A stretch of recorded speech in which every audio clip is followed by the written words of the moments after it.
I know I mentioned it in the last minute, but I still keep thinking about it, how every actor just does the Joker's brand of crazy when they're doing a Batman villain. Like, they can have some variety, but you guys are all just doing the Joker. I'm imagining Tommy Lee, I'm imagining Jim Carrey with the white face and the green hair.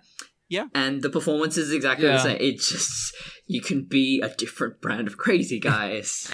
If it was the 90s still, and someone said, oh, Jim Carrey has been cast as the Joker, you'd be like, yeah, okay, that makes sense.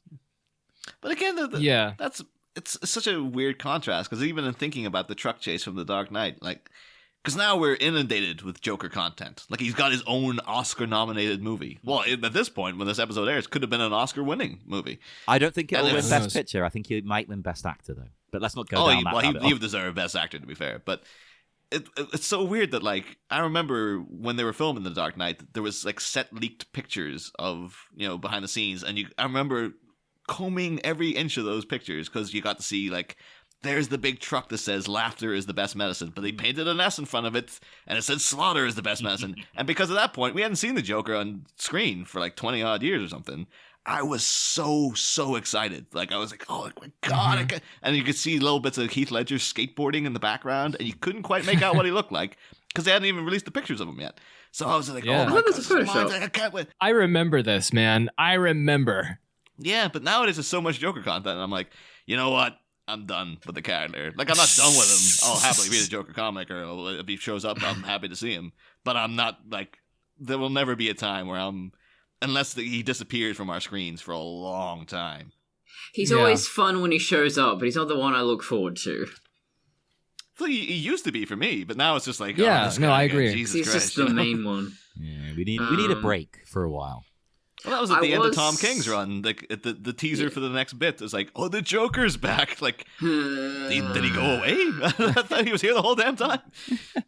Yeah, so the biggest problem with other Batman villains is that they're singularly tied to their origin. So in the case of Two-Face or Mr. Freeze, they are motivated by one very particular problem, and once they get past that, what else is there? Especially with Mr. Freeze and Nora, once the problem with his wife is solved, he's not a good recurring villain, whereas the Joker can just show up and be crazy. Why? Because he's crazy. You don't need a reason.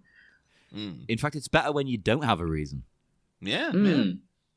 Let's see. Penguin, he's basically a gangster. You can rehash that over and over again. Bane, again, kind of limited, because what does he want to do? He wants to defeat the Bat. That's basically it. Although, in Secret Six, Gail Simone did a really good job of letting that character evolve and grow beyond that. Scarecrow's pretty one note. I'm actually surprised he hasn't been used more often. Yeah. And when we did get him, it wasn't particularly good. Scarecrow. I mean, the one in Batman Begins wasn't great, but come on, the design from the animated series is so good. The second one. Yes, the new Batman Adventure. It's my favorite. I think they only used that like twice. Like they Jeffrey finally Combs nailed the Scarecrow. doing the voice. Yeah, they nailed the Scarecrow. And it's like, we ain't gonna ever use them that much though. It's like, oh god damn it! It's like, oh how cool he is. Oh, Arkham Knight. Even though the writing, the plot wasn't the best, John Noble and that design. Oh yeah, I love it. Terrifying. Why have they never done? There's so many cool, trippy, weird stories you could do with Scarecrow in a movie. Oh, absolutely. We're getting a new series of Batman with Robert Pattinson. So the second movie, they were like, big villain this time. It's the Scarecrow. We're doing it properly. The writers go two different ways with Scarecrow. One is that he is a very fearful person and he's trying to deal with fear by dominating other people. And the other theory is that he doesn't have emotions, he doesn't experience fear, but he's really fascinated by it. And I really love that second interpretation. Like, he's almost like a serial killer of the mind. He just wants to torment people because he gets some. He's a what do you call it? A method killer. What is it? It's a product and a something killer. Where it's a process killer. So he's like a process villain. He just wants to see people suffer. I love that. That's great. I like that too. That's a good angle. But But then we have Batman